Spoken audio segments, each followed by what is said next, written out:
Matin et nous sommes en ligne à présent avec Marie-Odile. Marie-Odile, bonjour. Vous êtes arrivée sur place un quart d'heure avant votre mari vous a déposé à l'aéroport à 7h45. Qu'est-ce que vous avez vu? Qu'est-ce que vous avez entendu?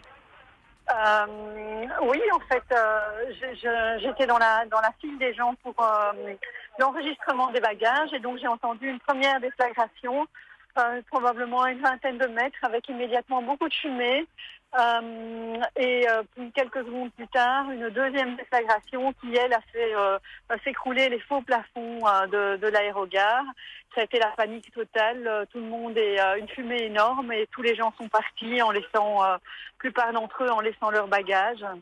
Voilà, je vois que maintenant je suis sur le parking, on donne des instructions aux gens qui sont sur le parking. Il faut que je m'approche pour savoir un petit peu ce qu'il en est, parce qu'on a déplacé tous les passagers sur le parking.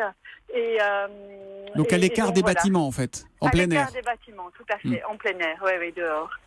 Vous avez entendu des cris, vous avez entendu des coups de feu, vous, ou pas, où vous étiez? Non, j'ai pas entendu de coups de feu, j'ai entendu des cris, bien sûr, et j'ai entendu ces déflagrations.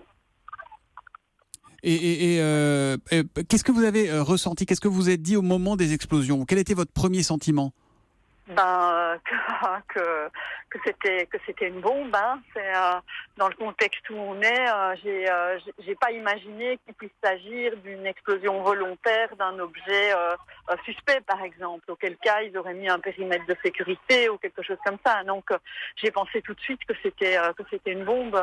Voilà, et c'est mais peut-être. Je ne sais pas si c'est le cas. À l'heure qu'il est, je ne sais pas si c'est le cas, mais c'est ce que j'ai pensé en tout cas.